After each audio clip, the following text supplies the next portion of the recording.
Bonjour à tous et bienvenue dans notre atelier consacré au digital. Est-ce que digital est une solution pour l'export? Donc, je m'appelle Chevet, donc je suis fondatrice et dirigeante d'Adéquat Vostok.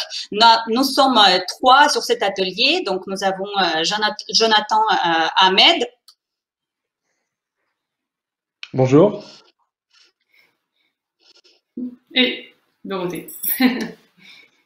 Nous avons donc Dorothée Berny et Jonathan Ahmed et Olga Chevet sur.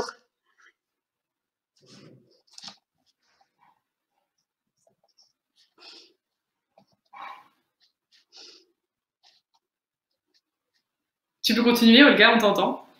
Oui, donc je vais continuer. Donc, s'il te plaît, Jonathan, est-ce qu'on peut partager la présentation? Donc aujourd'hui, notre atelier donc est consacré à l'export et aux solutions digitales qu'on peut trouver. Effectivement, dans la situation dans laquelle on se trouve aujourd'hui, notre mobilité est réduite et tous les repères et tous les instruments de prospection, notamment qu'on avait l'habitude d'utiliser, notamment les salons, sont mis à mal. Donc comment on peut continuer en fait à avoir cette démarche de développement international dans cette nouvelle réalité? Et effectivement, le digital constitue une solution intéressante de diversification vers cette voie. Et donc, comment est-ce qu'on peut mettre ça en place, cette prospection dématérialisée, pour continuer à avoir des accès vers les pays au-delà de la France? Donc, la première chose à faire, basée sur l'expérience des entreprises que j'ai pu accompagner, parce que souvent, donc l'Adéquat Vostok, la société que je dirige, fait souvent les missions notamment d'acheteurs pour les grands salons internationaux, et c'est vrai que on maîtrise cette méthodologie de prospection à distance depuis déjà un certain temps. Donc, ce qui est intéressant, ce qui se dégage quand on bascule vraiment vers cet environnement digital, c'est que les trois choses importantes qu'on utilise pour la prospection, c'est-à-dire la confiance, les connaissances et les opportunités, se traduit tout à fait différemment quand on bascule dans l'environnement digital. Alors, la première chose, c'est vraiment de basculer vers cet environnement en s'appuyant en fait sur autre chose que dans l'environnement classique. Alors, si on parle par exemple de la confiance, le plus important, c'est de regarder finalement quelle est notre identité numérique qu'on dégage dans tout cet environnement digital, que ce soit le site internet, que ce soit les réseaux sociaux que vous allez mobiliser pour la prospection, les blogs, votre campagne de emailing. Il faut que votre identité numérique soit cohérente à travers de tous ces canaux de prospection. Également, une autre chose à laquelle il faut s'intéresser, c'est regarder quels sont les niveaux aussi d'utilisation de ces canaux. C'est-à-dire que vous pouvez utiliser ces canaux de prospection, mais ces canaux de prospection sont aussi peuvent être reprises par vos partenaires basés à l'étranger. Donc, pensez à faire adhérer à votre démarche de prospection vos agents, vos partenaires, et finalement tous les acteurs qui participent autour de votre écosystème digital, les intégrer dans votre démarche. Ensuite, la deuxième chose, c'est les connaissances. C'est vrai que le digital nous apporte une énorme base de connaissances.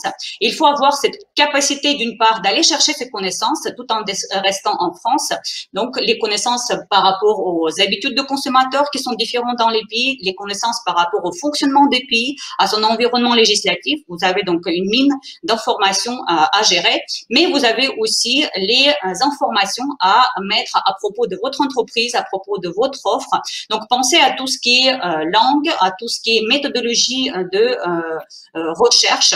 Donc, le contenu, c'est vraiment quelque chose de très, très important dans cet environnement digital.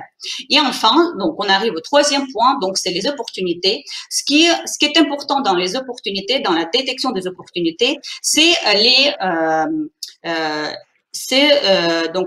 avoir des interactions, les interactions rapprochées et les interactions intenses.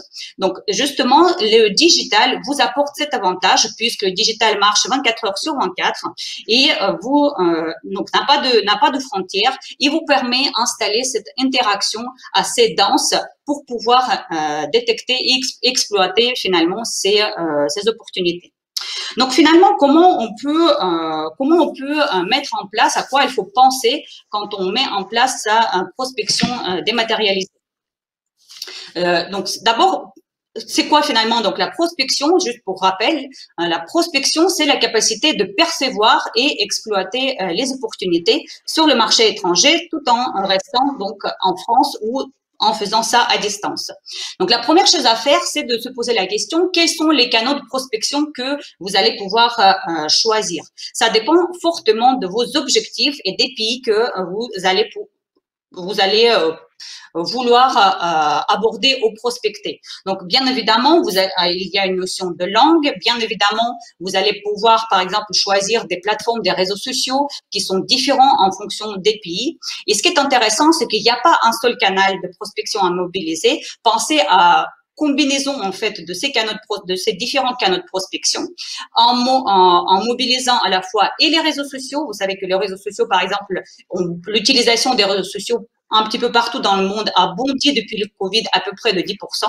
Et utilisez également toutes les capacités de votre site internet, les capacités de visioconférence et les capacités qui vous est offert par exemple, la mise en place des webinaires. Donc, vraiment des outils très simples et c'est la combinaison de ces outils qui apporte finalement cette pertinence dans votre prospection. Donc, le savant dosage entre les différents canaux de prospection qui sont à votre disposition. Donc, tout ça, ça vous permet d'activer les effets de réseau. Les effets de réseau directs, mais aussi les effets de réseau indirects, en mobilisant notamment tout l'écosystème qui va être spécifique en fonction des pays et des marchés que vous allez pouvoir cibler. Donc vraiment, l'enjeu, c'est de se rendre attractif en apportant de la valeur à votre finalement à vos partenaires ou à vos prospects, à votre audience que vous voulez attirer via votre démarche de prospection. Donc, pensez à tout ce qui est co-construction, coproduction.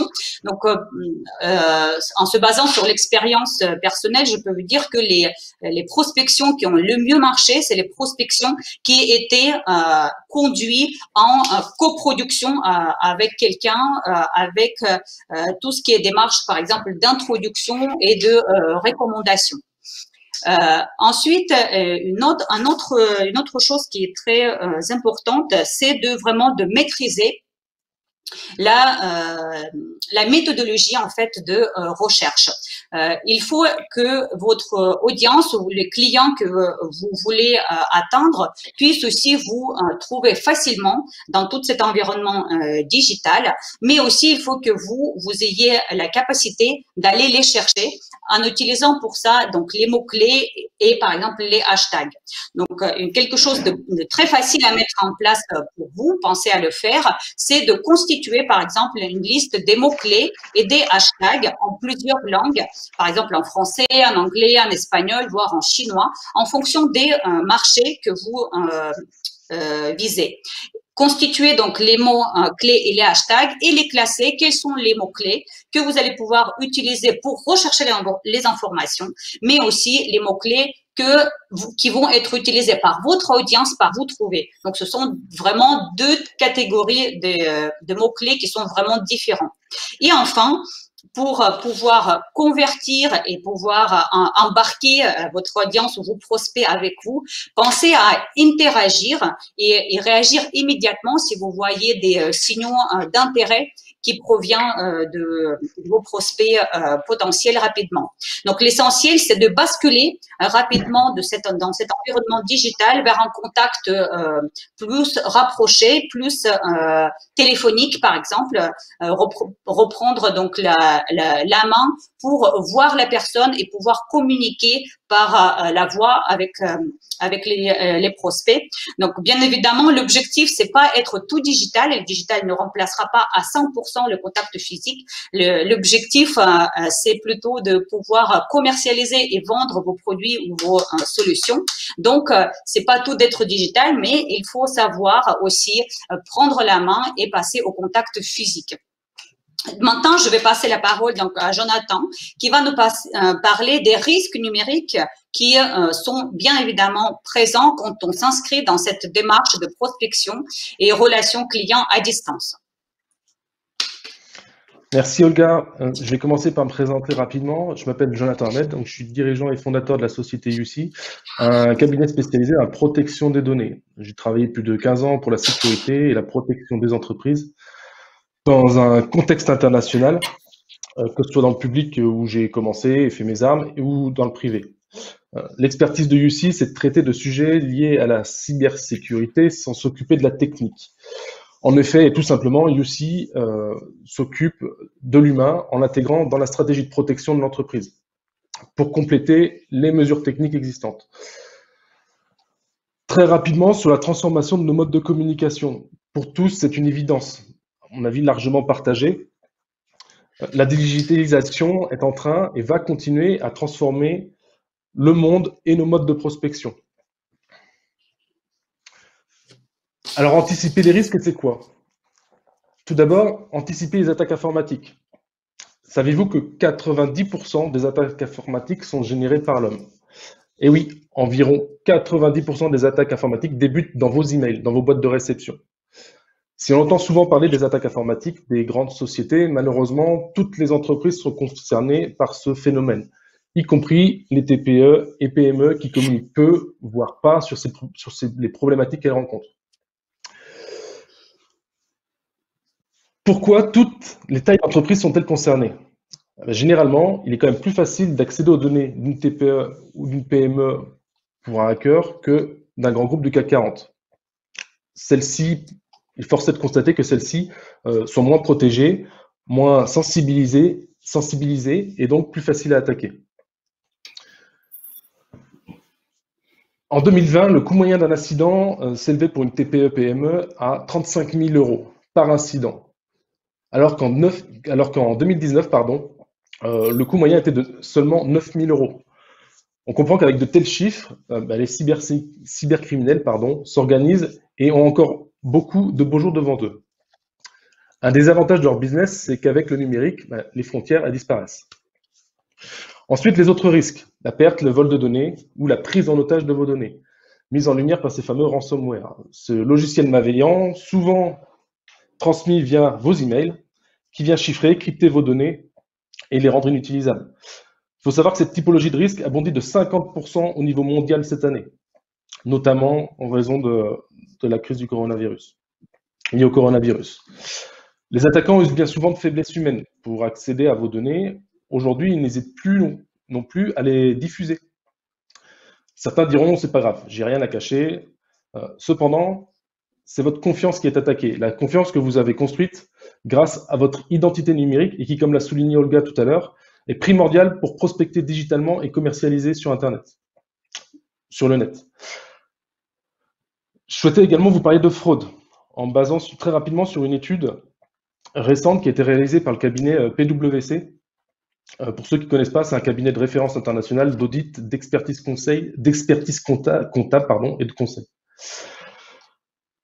Qu'est-ce que dit cette étude? Qu'une entreprise sur deux a subi 2 à 3 incidents liés à la fraude par an. Qu'est-ce qu'il y a comme type de fraude? La fraude au président, la fraude aux faux fournisseurs, la fraude comptable, etc. etc. Je n'aurai pas le temps de toutes les énumérer aujourd'hui. Mais il faut savoir aussi qu'elle peut très bien être aussi bien externe qu'interne. Et on estime que la fraude s'élève à peu près à 1,4 milliard d'euros en France. Comme le disait le gars aussi tout à l'heure, et il y a quelques minutes, be seen, be found. Des termes qui donnent tout leur sens dans le choix des cibles aux hackers et fraudeurs. Plus on va augmenter sa visibilité, plus forcément on va donner de l'attractivité et pas forcément qu'à des personnes bienveillantes. J'ai échangé, moi, il y a quelques jours avec un de mes clients et ce dernier bénéficie du plan de relance gouvernementale. Il a été médiatisé, les médias ont parlé de lui, dans la presse, notamment régionale, mais aussi sur Internet. Effectivement, ça a rassuré ses clients, ça a augmenté ses commandes, mais ce gain s'accompagne en parallèle de tentatives de fraude répétées sur l'entreprise et d'augmentation des tentatives de phishing, les mails qui servent à récupérer des données personnelles, des coordonnées bancaires, des identifiants de connexion, etc. Tout ça, ça s'accompagne également de risques juridiques et financiers. Sur le financier, tout le monde en est conscient, donc je ne vais pas forcément développer ce point, plus que ça. Je vais m'arrêter par contre un instant sur le juridique, sur le RGPD par exemple. Le RGPD, ça impose depuis 2 ans au niveau européen une obligation de sécurité sur la protection des données personnelles. Par exemple, cet été, vous n'avez peut-être pas fait attention, mais c'est passé dans la presse, le site en ligne Spartoo a été condamné à une amende de 250 000 €. Spartoo, c'est un site qui est spécialisé dans la vente de chaussures et de prêt-à-porter, qui exporte à peu près sur 25 pays. Parmi les éléments qu'a relevé la CNIL, qui a dressé l'amende, on constate qu'il y a eu un enregistrement intégral et permanent des appels téléphoniques reçus par les salariés au service client. Et cet acte a été jugé excessif et injustifié. L'enregistrement et la conservation des coordonnées bancaires des clients n'a pas été jugé nécessaire par la CNIL.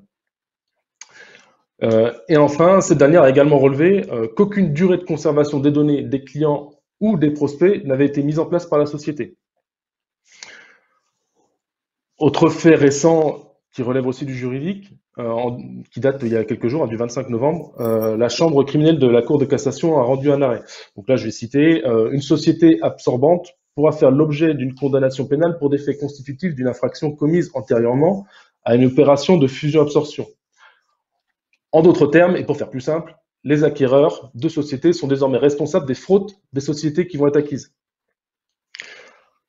J'aurais pu également parler des risques pour l'image, de l'atteinte à votre identité numérique, etc. Mais le but, c'est pas de vous effrayer, ni de vous décourager à aller sur ce mode de communication. Maintenant qu'on a fait un rapide état des lieux, je vais vous annoncer les bonnes nouvelles. Parce qu'heureusement, il y en a. On va parler des solutions. Et moi, ce que je vous invite à faire, c'est que plutôt que d'attendre le moment d'être confronté à ces problématiques, c'est d'essayer au maximum d'anticiper. Premièrement, on va parler de sensibilisation et formation. Et là, c'est pas pour prêcher pour ma paroisse, c'est également le constat et l'invitation à l'action de différents organismes publics, privés, comme l'ANSSI, comme les entreprises de cyberdéfense, ELERMS ou PwC pour citer que. Tous ces acteurs reconnaissent qu'il est indispensable de mettre à niveau et de renforcer les compétences humaines. La sensibilisation et la formation pour tous les collaborateurs de l'entreprise. La protection numérique de l'entreprise, c'est pas seulement le ressort du dirigeant ou du responsable informatique. Concrètement, il faut sensibiliser régulièrement vos collaborateurs sur les enjeux de la maîtrise de l'information pour l'entreprise et de la maîtrise de son environnement digital. Sensibiliser, mais aussi les former à acquérir de nouvelles compétences pour détecter des situations à risque, détecter des emails malveillants qui initieront une attaque informatique ou une tentative de fraude. La solution, elle est déjà là, elle est déjà présente dans notre comportement. C'est beaucoup lié avec du bon sens. Et c'est aussi lié au talent de chacun de nous. L'évolution du digital va très vite. Et on ne peut plus faire confiance uniquement qu'à la technique. Bien souvent, la technique nous dépasse et on est même surpris par certaines choses que l'on voit. Security by design. Le succès de votre transformation digitale, il sera garanti si les enjeux liés à la sécurité sont intégrés dès les premières étapes de conception et tout au long de la vie de vos projets. Outre l'aspect humain dont j'ai parlé tout à l'heure, il est essentiel de pouvoir réaliser des tests sur nos outils, sur vos outils. Des tests qui vont venir tester, mettre en lumière des failles techniques de vos sites en ligne, l'accessibilité à vos bases de données clients, etc., etc. Pensez sécurité dès la conception de vos projets. Ça passe aussi, tout simplement, par la sécurisation de ces accès à ces comptes en ligne. Et je fais référence notamment aux offres de Microsoft Office 365 ou Google Workspace, par exemple, qui permettent d'avoir accès à l'intégralité des informations, mais qui ne donnent pas accès juste à une boîte mail. Mais aussi, je pense aussi à la tendance qui naît actuellement avec le digital, la tendance du social selling.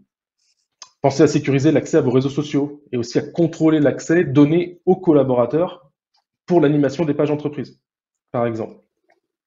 Il sera aussi nécessaire d'anticiper les crises, les cas non conformes. Imaginez comment on pourrait porter atteinte à votre activité. Il faudra vous préparer, conduire des exercices, vous organiser techniquement, mais aussi humainement pour répondre à toutes les problématiques que vous auriez imaginées. Enfin, pour les aspects de conformité, de compliance, je suis d'accord avec vous. Quand déjà tout sera fait, on pourra s'occuper de cette partie. Et moi, je vous invite quand même à commencer à initier cette démarche, à ne pas rester dans le déni. Lors d'un contrôle de la CNIL, par exemple, les auditeurs apprécieront toujours que vous ayez initié une démarche de mise en conformité, même si elle n'est pas arrivée jusqu'à la fin.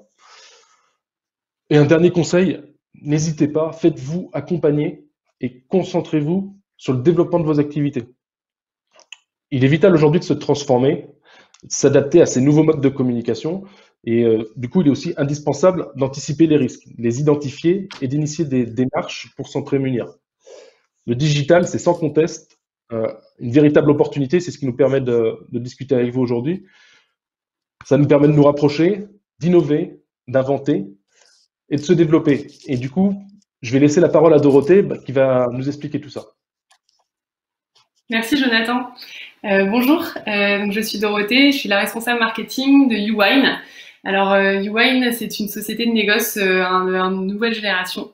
Notre métier, c'est d'offrir à des particuliers une expérience et un accès privilégié aux grands crus.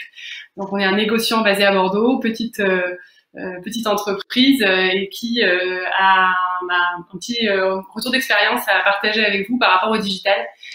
Ça fait partie finalement de notre ADN depuis la création de la société. Et on mise beaucoup aujourd'hui sur le digital pour se faire connaître à l'export, notamment sur le marché chinois, qui est un des marchés qu'on cible. Donc je vais vous parler un petit peu de cette expérience qu'on a vécue en tant que petite entreprise, donc avec pas forcément accès aux grands moyens des grosses sociétés et voilà, avec des solutions assez faciles et pas forcément compliquées à mettre en place. Donc juste pour remettre un petit peu les choses dans leur contexte, le vin, on l'a vu là, surtout cette année avec le confinement, est un domaine qui était encore peu digitalisé dans les années précédentes, qui commence vraiment à prendre le pas et à faire partie de cette révolution.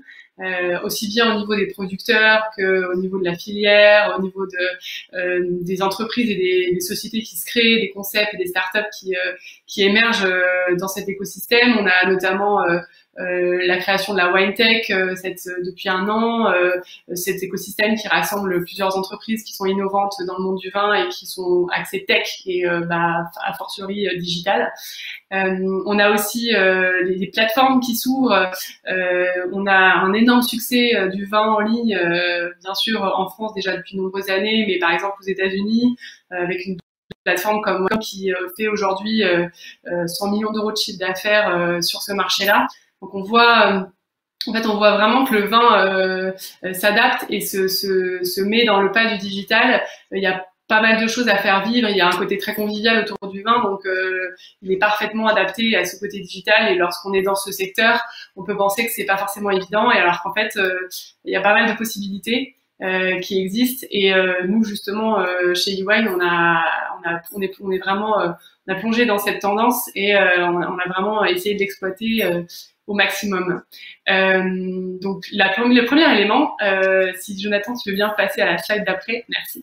Le premier élément que le digital permet, qui peut paraître assez évident, c'est de recruter de nouveaux clients. Alors la plupart des personnes pourraient penser au premier abord qu'il s'agit de faire de la communication, de la publicité sur Google ou sur Instagram, etc.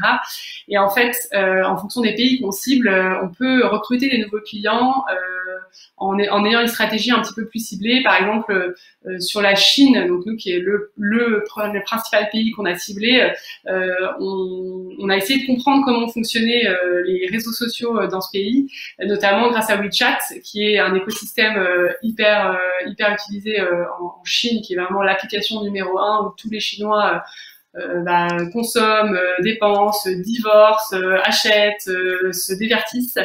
Tout est fait sur WeChat.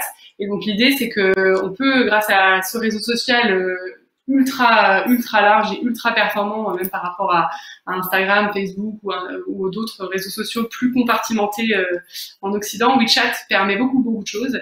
Et en fait, le digital permet de recruter des clients, puisque en adoptant, comme l'a dit Olga avant, les bons mots-clés, en suivant un petit peu les sujets hot qui sont au cœur des échanges des internautes, au cœur des partages, etc., on a la possibilité d'émerger et de se faire connaître et de recruter des clients grâce à ces outils-là. On a aussi des influenceurs qu'on peut contacter, qui peuvent faire parler notre marque.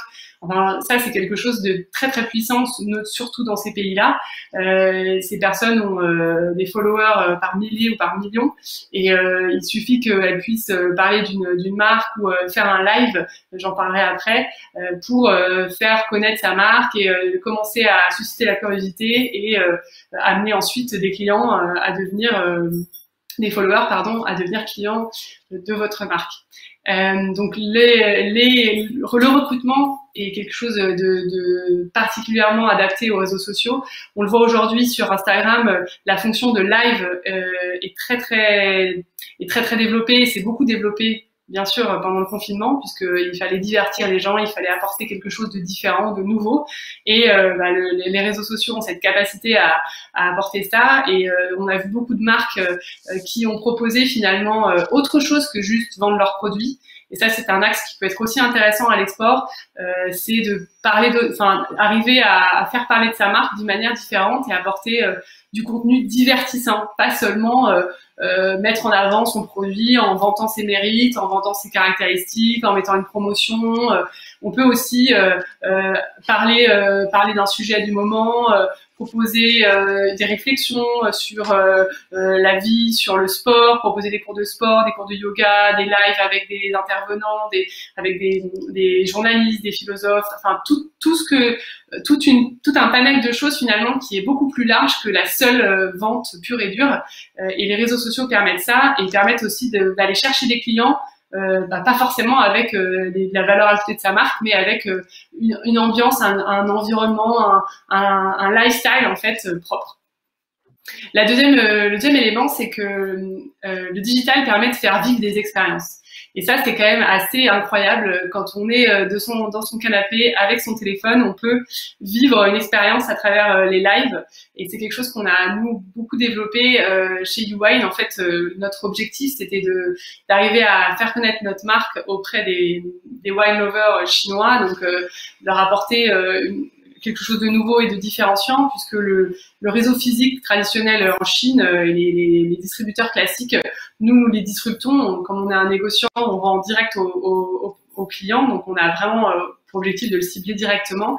Et le fait de la possibilité de pouvoir faire vivre une expérience à ces gens à l'autre bout du monde, c'est quelque chose de vraiment unique et qu'on a vraiment développé. Donc on a mis en place des live streams. Donc, il faut savoir que pour ce pays-là, le live stream, c'est quelque chose c'est une tendance extrêmement forte et qui s'est développée, qui a explosé depuis le début de l'année en Chine, forcément avec le confinement. Et comme la Chine a souvent 5 ou 10 ans d'avance sur le reste du monde, on peut penser que cette tendance va se décliner sur le reste du monde. Et donc le live stream, c'est très simplement depuis WeChat principalement et d'autres plateformes comme Yeezybo ou TikTok dont on commence à entendre parler, les personnes se connectent et ont un live où elles peuvent poser des questions, échanger et regarder une dégustation, visiter un château en ligne. Et en fait, ce live permet de faire vivre des expériences à des clients et donc de leur proposer quelque chose que personne d'autre ne peut proposer, puisqu'un live, c'est en live comme son nom l'indique. Et à Bordeaux, on propose des dégustations, on fait vivre une visite de château en live à des personnes en Chine, et le digital permet ça. Voilà, donc je crois qu'on est arrivé au bout du timing.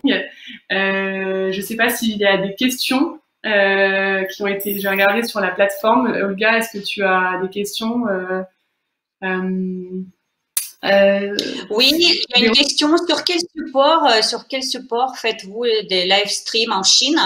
Est-ce que c'est uniquement WeChat? Alors, nous, c'est principalement WeChat. En fait, on peut créer un compte en tant qu'entreprise et diffuser les lives très facilement. Il y a des programmes faits pour ça, en fait.